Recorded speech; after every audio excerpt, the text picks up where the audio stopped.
नमस्कार और बहुत बहुत स्वागत है आपका प्रॉपर्टी गुरु में। आपके साथ मैं हूं विपिन भट्ट। सीएनबीसी आवाज पर आप देख रहे हैं property Guru presented by signature global.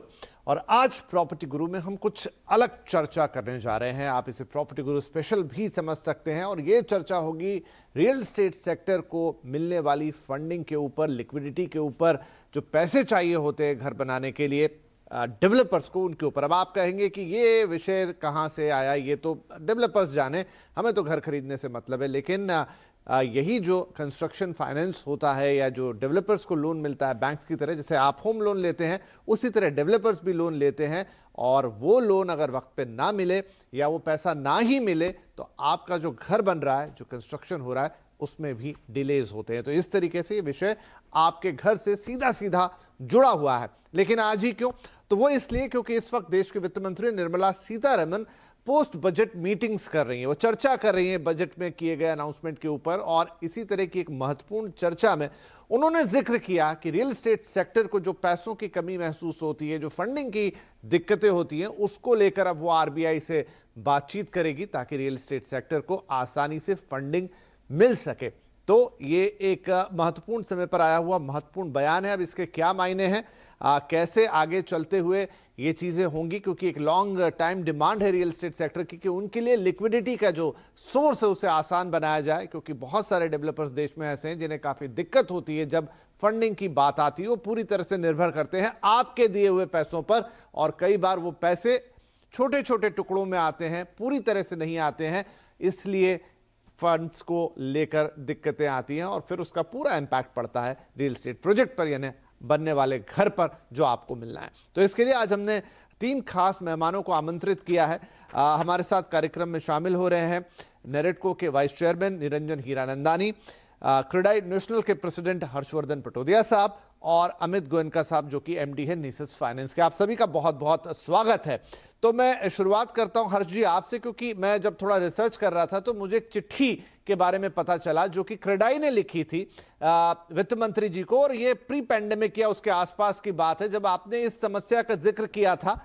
And शायद एक थोड़ा सा डर था मन में कि अब पेंडेमिक भी हिट कर गया है, पहले से ही सिचुएशन अच्छी नहीं थी और जो ये लिक्विडिटी टाइटनिंग है इससे हम कैसे निपटेंगे, हमारी मदद कीजिए। अब वो चीज को करीब करीब 2 साल होने आए, वित्त मंत्री ने उसका जिक्र भी किया। हमने देखा कि रियल एस्टेट के लिए चीजें बेहतर भी हुई इस दौरान 2 साल के अंदर। लेकिन ये जो फाइनेंस की प्रॉब्लम है ये बड़ी घटी, कैसी है, आज आप इसे किस तरह से देखते हैं? विपिन जी नमस्कार। शो में आमंत्रित करने के लिए मैं बहुत आभारी हूं जी। तो रियल एस्टेट सेक्टर जो था, शॉर्टेज ऑफ वर्किंग कैपिटल काफी दिन से फेस कर रही थी। हमारे 20,000 मेंबर्स में सबसे एक रिक्वायरमेंट था कि सबको फाइनेंस टाइमली मिला जाए और ठीक क्वांटिटी में मिला जाए। सो ये कुछ प्रॉब्लम हो रही थी spite of a good liquidity in the market and the banking system, but the real estate sector was not in favor of the bankers to fund because of probably some kind of a risk awareness in the banking sector towards real estate financing. But ऐसा देखा भी गया है कि real estate financing में default and delinquency और सब sector से बहुत कम है। So I think this is a very very welcome move by our honorable finance minister to request the banks to lend to our sector in larger quantities subject to credit evaluation and credit worthiness of the client। इसमें 2-3 मुद्दे की बात यह है कि real estate sector एक तो बहुत ही इंपॉर्टेंट सेक्टर है। बजट में अर्बन इंफ्रास्ट्रक्चर और हाउसिंग सेक्टर के लिए काफी एम्फेसिस दिया गया है by the honourable finance minister and she has recognised the importance of this sector and how this sector can kick start the economy। तो इसमें ऐसा भाई साहब, affordable housing primarily has been classified as the infrastructure sector which reduces the risk weightage of the bankers for infrastructure loan as well as the tenure and the rate of interest comes down and it is classified in the priority sector। But bankers are treating affordable housing loans as a commercial real estate loan, which I think needs to be changed by them so that the industry gets finance in the affordable sector mainly. Ji. And major development in the country is happening in this sector. I think this will be a very, very big fillip to the Honorable Prime Minister's dream of housing for all. Right. Secondly, one more request which we are now making to the bankers is that we should get finance for land acquisition also as part of the project cost. This also I think we shall take up, and hopefully there should be some solution to this. एक और चीज हम bankers को बोल रहे हैं कि हमारा ओवरऑल बिजनेस मॉडल काफी चेंज हो गया है रियल एस्टेट का. From a front-ended model, it has become a rear-ended model. So the financing model and the tenure of the loan and the repayment methodology and the amount of finance and amount of calculation towards pre-sale all needs to be changed. This will help timely delivery of the projects, and the availability of working capital will not stall any project. Since RERA and all the regulations have come, the monitoring of funds also has become quite transparent. And because of all this, I think the banks are more secure, more transparency is there in the sector. I think the risk aversion should not be there. The last point is that real estate sector is looking up, especially the residential real estate sector is looking up. And I think we are going into a cycle where the real estate industry overall will do very well. ठीक है, तो हर्ष जी ने तो मतलब almost एक पूरा list prepare किया और ये आपने पूरी डिमांड रख दी है. वेल, बढ़िया है. तो एफएम साहिब से भी और बैंक से भी. निरंजन जी, तो जब वित्त मंत्री ये कहती है कि इसके लिए मैं आरबीआई से बातचीत करूंगी, तो डेफिनेटली वो रेगुलेटर से कुछ नॉर्म्स को लेकर बातें करेंगी और उसमें एक इंडस्ट्री स्टेटस भी हो सकता है. जो लॉन्ग टर्म डिमांड रही वो अफोर्डेबल हाउसिंग को एक हद तक मिली भी, लेकिन ओवरऑल हाउसिंग सेक्टर को नहीं मिली. बैंक से जब हम बात करते हैं तो वो कहते हैं ऑलरेडी हमने अपने हाथ बहुत जलाए, खासतौर पे जो कमर्शियल रियल एस्टेट प्रोजेक्ट्स में हमने लेंडिंग की, इसलिए वो थोड़ा सा एक कदम पीछे भी जाते हैं. यहां अब जो वो कह रही है कि मैं आरबीआई से बात करूंगी, तो किस बदलाव के लिए वो बात करेंगी? दो बातें हैं. नंबर वन कि प्रधानमंत्री ने हाउसिंग फॉर ऑल ऐलान किया है, उसके बाद में पीएमएवाई स्कीम में डिटेल कर दी है. तो ये दोनों मिलाकर देखें तो लगभग 1 करोड़ घर और अर्बन एरियाज में कर रहे हैं, शुरुआत है. तो उनको फाइनेंसिंग आज के तारीख में जो डेवलपर्स ये डेवलप कर रहे हैं उनको पैसे नहीं मिल रहे. तो इसलिए पीएमएवाई स्कीम के भी प्रोजेक्ट्स जो हैं वो अटक रहे हैं. उनको प्रायोरिटी लोन्स वैसे ही मिलने चाहिए लेकिन नहीं मिल रहे. तो मेरे अंदाज से पहली ये बात है कि ये सेक्टर जहां सरकार ने प्रायोरिटी दी है, हाउसिंग मिनिस्ट्री ने प्रायोरिटी दी है, वित्त मंत्री ने प्रायोरिटी दी, वो बैंक प्रायोरिटी नहीं दे रहे क्योंकि वहां वो रिस्क ज्यादा समझते हैं. तो वो एक्चुअली रिस्क कम है क्योंकि सरकार की फाइनेंसिंग है.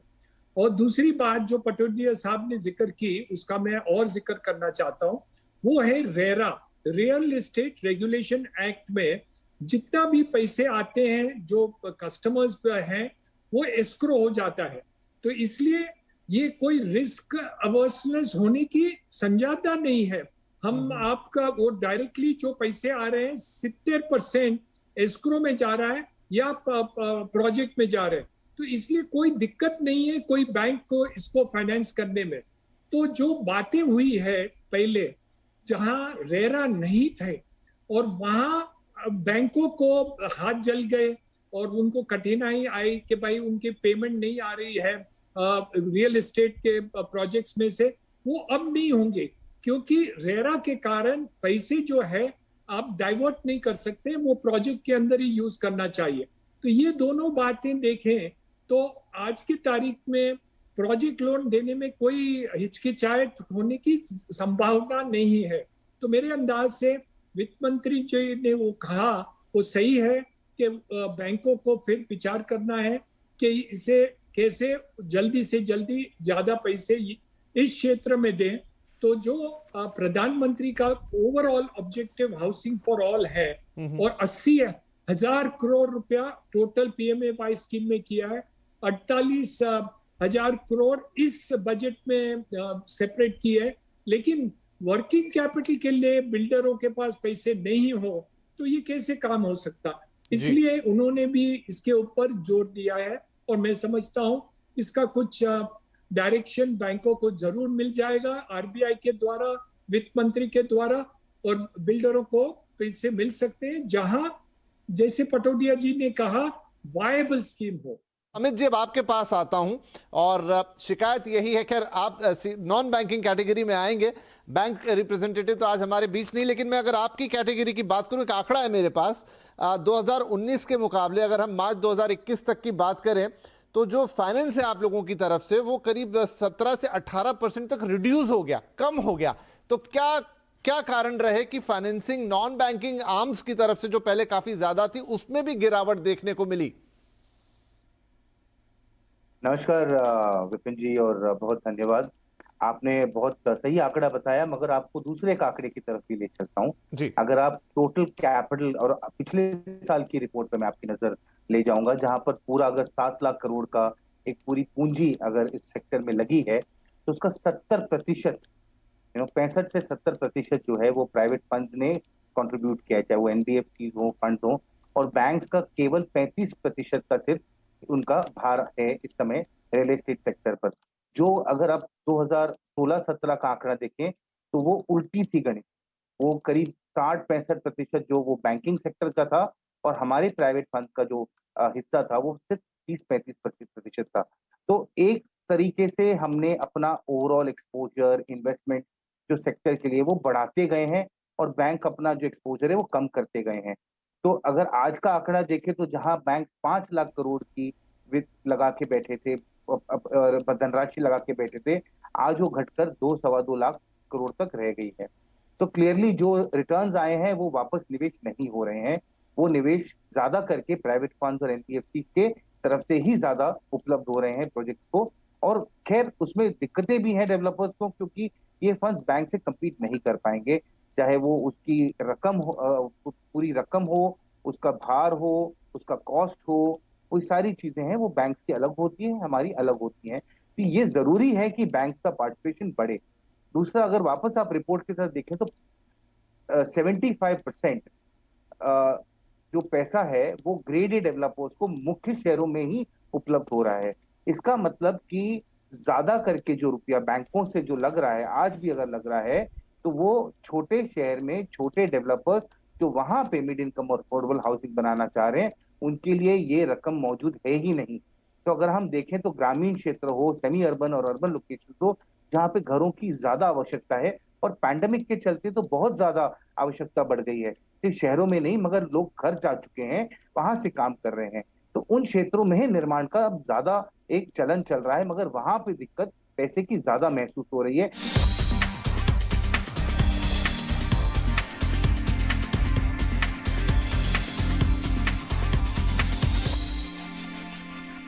आपकी सेहत से हमें है सरोकार, उचित अस्पताल चुनें। आपकी सहायता के लिए हमारी टेलीमेडिसिन और ग्राहक सेवा टीम उपलब्ध है। स्टार हेल्थ इंश्योरेंस सदैव आपकी सेवा में। पिछले 15 साल से जब जब इंडिया ने देखा एक घर का सपना, हमने खोले कई दरवाजे, पर फिर पहले आप करने वाला इंडिया करने लगा पहले ऐप। अब हम सिर्फ पिज्जा ही नहीं, माइक्रोवेव भी घर बैठे मंगवाते हैं, और घर से सिर्फ घर ही नहीं, स्कूल और ऑफिस भी चलाते हैं। तो फिर बात जब खुद घर की ही हो तो सिर्फ उनके ऑप्शंस ही नहीं, क्यों ना घर बैठे पाए वो सब कुछ जो किसी मकान को बनाए आपका घर। इसलिए अब मैजिक ब्रिक्स आपके लिए सिर्फ प्रॉपर्टीज के ऑप्शंस ही नहीं लाते हैं, home loans, expert advice, legal assistance जैसी ढेर सारी सर्विसेज भी, यानी घर दिलाने से लेकर उसे घर बनाने तक के लिए सब कुछ। मैजिक ब्रिक्स, प्रॉपर्टी सही और अब सर्विसेज सभी।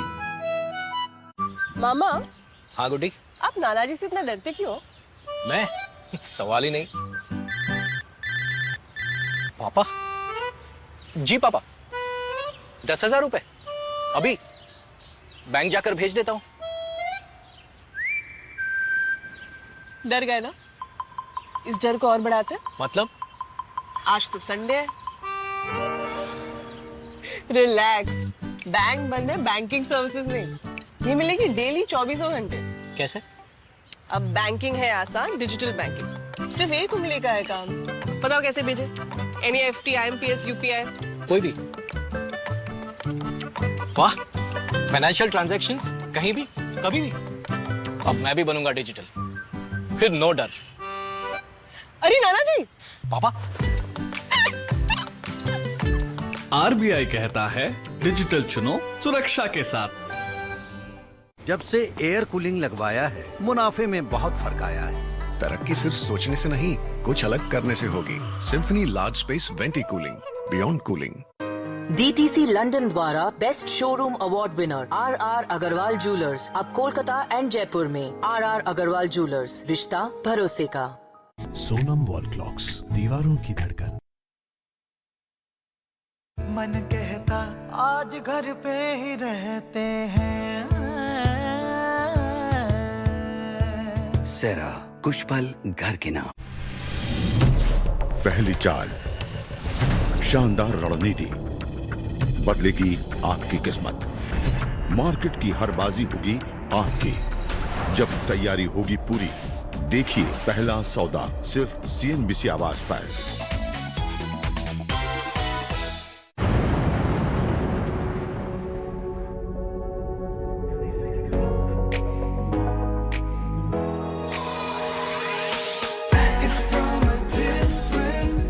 New Kia Carens. It's from a different world and it's here. Book now. Kia, movement that inspires. पैसाबाजार.com पर लोएस्ट इंटरेस्ट रेट वाला लोन भी है और मैक्सिमम लोन अमाउंट वाला भी। ये सब और बहुत सारे लोन ऑप्शंस मिलेंगे सिर्फ पैसाबाजार.com पर।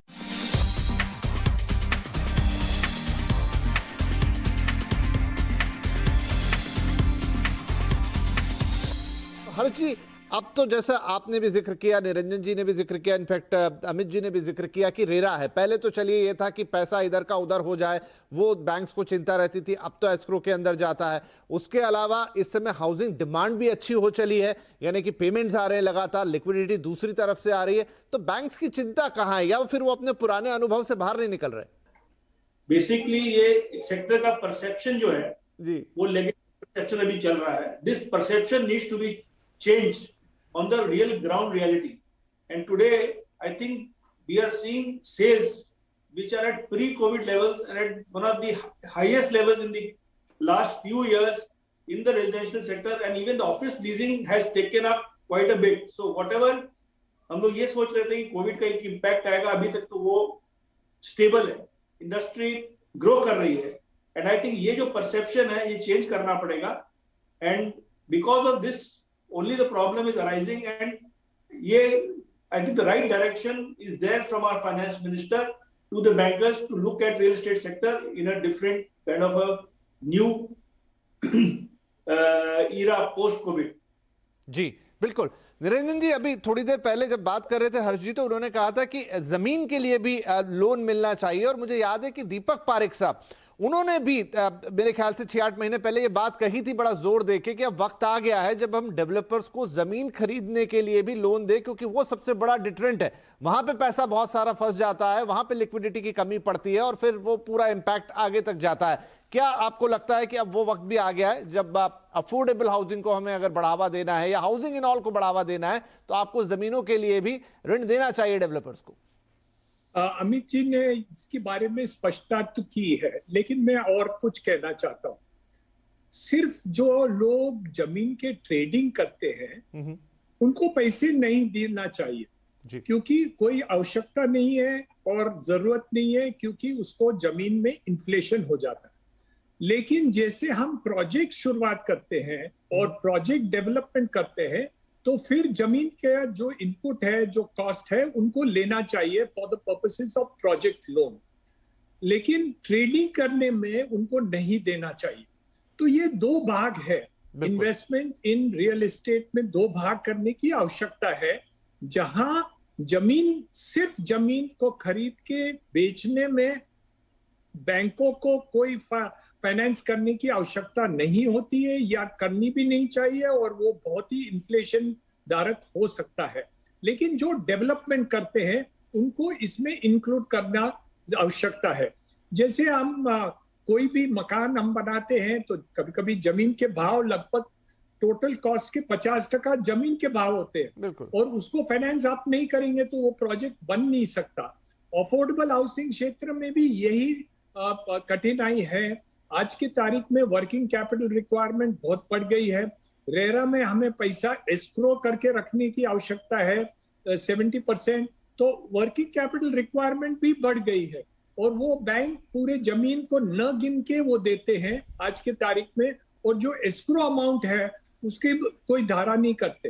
तो मेरे अंदाज से इसको दोनों बातों को साथ में लेते हुए ओवरऑल जैसे दीपक पारेख जी ने सुझाव दिया है, हम उसको क्लैरिफाई कर दे कि ऑनगोइंग प्रोजेक्ट्स या डेवलपिंग प्रोजेक्ट्स को बैंकों को take into consideration land cost और उसको उसके ऊपर भी लोन देने की आवश्यकता है। तो मेरे अंदाज से ये फर्क आने से और डेवलपमेंट हो जाएगी और स्पेशली अफोर्डेबल हाउसिंग सेक्टर में ज्यादा इसका महत्व है। जी, तो बिल्कुल यहाँ पर बात सही है। लैंड बैंक बनाने के लिए या जस्ट ट्रेडिंग करने के लिए वो अमाउंट नहीं मिलना चाहिए, लेकिन एक प्रोजेक्ट कॉस्ट के तौर पे उसे देखकर जमीन के लिए भी फाइनेंस होता है तो चीजें और बेहतर होंगी। अमित जी, लेकिन एक जो आपने हल्का सा मुद्दा छुआ, मैं उसको थोड़ा और विस्तार से लेके जाता हूं कि निरंजन जी आगे आए या हर्ष जी आगे आए तो भाई देश के जाने माने डेवलपर हैं, यहाँ तो साख बहुत बड़ी है तो इजीली लैंड हो जाता है, लेकिन अभी भी बहुत सारे डेवलपर्स हैं जिनका शायद ट्रैक रिकॉर्ड उतना बड़ा नहीं है, या हम ये तो नहीं कहेंगे कि खराब है, लेकिन शायद भरोसा बनाने के लिए काफी नहीं है, और वहीं पे असली दिक्कत पहुंचती है। तो क्या छोटे डेवलपर्स, मिड साइज डेवलपर जो स्मॉल सिटीज में काम कर रहे हैं, उनके लिए फिर क्या उपाय बनता है? आप क्या देखते हैं जब उन्हें लैंड करते हैं? विपिन जी, पहली बात तो ग्राहकों को, दर्शकों को सचेत होना बहुत जरूरी है, स्पेशली कोविड के बाद, कि जो प्रोजेक्ट खरीद रहे हैं क्या वो कैपिटलाइज है, क्या वो फाइनेंस है। कई प्रोजेक्ट लॉन्चेस मैंने 6, 8, 9 महीने में एक तेजी को मद्देनजर रखते हुए लॉन्च होते देखा है, ये उम्मीद में कि अब लॉन्च होंगे तो बिक जाएंगे तो बन जाएंगे, मगर ये बहुत ही एक रिस्की, बहुत ही सचेत रहने वाली ये बात है कि आप पुष्टिकरण करें कि ये प्रोजेक्ट में बैंक लेंडिंग है या प्राइवेट लेंडिंग है या नहीं है, क्योंकि बिना कैपिटल के, बिना रुपया लगाए, बाहरी रुपया लगाए प्रोजेक्ट खत्म हो ही नहीं सकते हैं, चाहे वो कितने ही बड़े हैं कितने ही छोटे हों। तो जो मध्यम वर्गीय डेवलपर्स हैं, छोटे शहरों में जो ग्राहक हैं, उनको इस समय और ज्यादा सचेत रहना जरूरी है, पहली बात वो। दूसरा, जहां तक हमारा कैपिटल का सवाल है, हमारी लिमिटेशन है, हम 10, 12, 15 शहरों से ज्यादा हम कवर नहीं कर पाएंगे। जहां हम करते हैं वहां पे 2-3 बात बहुत सरल है, क्योंकि जो डिमांड होती है हर शहर की एक बहुत यूनिक होती है, हर एरिया की बहुत यूनिक होती है। अगर वहां पे बहुत बड़े लग्जरी प्रोजेक्ट बन रहे हैं तो वो स्पेक्युलेटिव कंस्ट्रक्शन होता है, तो हम स्पेक्युलेटिव कंस्ट्रक्शन को बढ़ावा नहीं देते। लोग कहते हैं सेकंड होम में लोग चले जाएंगे, इस तरीके का घर बनाओ तो शायद उनको रुचि आएगी। हमारे को जो कोर हाउसिंग की जो डिमांड है, जो मिड इनकम और अफोर्डेबल हाउसिंग की डिमांड है, उसको हम 100% सपोर्ट करते हैं, पहली बात। दूसरी बात, जो निर्माण का जो समय लगना चाहिए वो कम से कम समय में अगर खत्म हो तब तो वो प्रोजेक्ट बनता है, बिकता है और पैसे बाहर आते हैं। जो लंबे अरसे के प्रोजेक्ट हैं वो अनिवार्य तरीके से अटके ही हैं। हमने एनसीआर में बहुत बड़ी समस्या देखी, टाउनशिप की, कई और शहरों में भी बहुत बड़ी समस्या देखी टाउनशिप की। तो इस समय टाउनशिप की तरफ हम रुचि नहीं रखते हैं।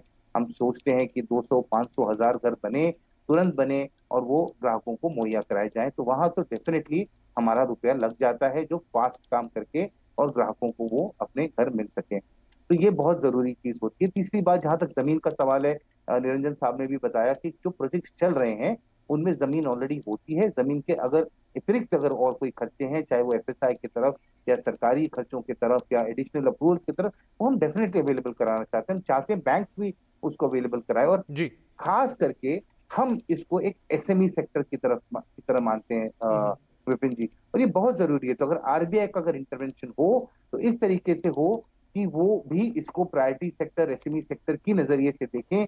जो सपोर्ट एसएमई को मिलता है, चाहे वो क्रेडिट गारंटी स्कीम हो, चाहे वो अन्य और कैपिटल पार्टिसिपेशन, यहाँ तक कि प्राइवेट फंड्स को भी बैंक पैसा दे देते हैं या उनके साथ को लेंडिंग करते हैं, ये बहुत जरूरी है कि हमारा रुपया, बैंक का रुपया साथ में लगे। आई थिंक वित्त मंत्री इसीलिए आप कह रही हैं कि वो आरबीआई से इस पे बात करेंगे, क्योंकि रेगुलेटर के इंटरवेंशन के बाद जैसे इंडस्ट्री स्टेटस की या प्रायोरिटी सेक्टर लेंडिंग की हम बात कर रहे हैं, जहां से वो पैसे का रास्ता खुलेगा वो वहीं से आता है। और जब उन्होंने ये बात आगे होके कही है तो हम भी उम्मीद करते हैं कि ये जल्द होता हुआ शायद नजर आए, क्योंकि इस समय रियल एस्टेट सेक्टर में डिमांड भी अच्छी है, घर भी बन रहे हैं। कॉशियस रहने वाला जो पॉइंट है वो हमेशा से रहेगा, लेकिन अब रेरा है लोगों की सुरक्षा के लिए, तो वो भी एक प्लस पॉइंट यहाँ नजर आएगा। तो ये खैर बहुत गहरी चर्चा है, शायद इस पर लंबी बातचीत करते जाएं तो समय कम पड़ जाएगा, लेकिन हमारे पास क्योंकि लिमिटेड समय है और मुझे लगता है कि हमारे तीनों मेहमानों ने अपने अपने पॉइंट्स यहाँ पर रख दिए हैं। एंड आई होप कि जल्दी ही इस पर कोई अनाउंसमेंट, बजट में बहुत सारे अनाउंसमेंट होते हैं लेकिन बहुत सारे अनाउंसमेंट बजट के बाहर भी आते हैं,